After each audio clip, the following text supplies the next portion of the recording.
السلام عليكم ورحمة الله وبركاته، وأهلا وسهلا بكم. وصفتي لليوم لكل عشاق الكبدة بطريقتي الخاصة. راح تعجبكم كثير إن شاء الله.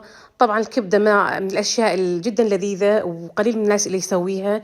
تنفع فطور، تنفع غدا، تنفع عشاء خفيف. أول حاجة عندي الكبدة ضروري أغسلها غسيل كويس. بعد ما أغسلها أحطها بمصفي وأرش عليها شوي خل وأتركها شوي بالخل. شوفوا اللون بعد الغسيل وبعد الخل أعطاني لون فاتح وحلو. راح نقطعه بعدين شرايح. تحبوا شرايح بالطول، تحبوا مكعبات كبار، حسب رغبتكم. مقلة على النار راح أضيف شوية زيت وأخلي الزيت يسخن. ضروري المقلة تكون جدا ساخنة. بعدين راح أضيف عليها مكعبات أو شرايح الكبدة. ضروري النار تكون عالية جدا بهذه المرحلة. انتبهوا النار إذا تكون واطية راح تطلع مي وراح تكون فيها زفارة، فضروري جدا تتبعوا هذه التعليمات. ضروري النار تكون عالية وأشوحها على نار عالية لحتى تنشف تماما.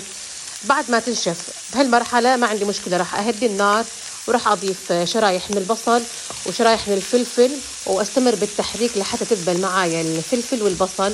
راح أضيف الإضافات الأخيرة. راح أضيف رشة الملح، وراح أضيف رشة فلفل أسود، وأحركهم مع بعض شوي. تحبوا تضيفوا رشة كمون مثل ما أحط، دايما أحب أحط رشة كمون، إضافة اختيارية. البعض يضيف رشة بابريكا، برضو اختياري.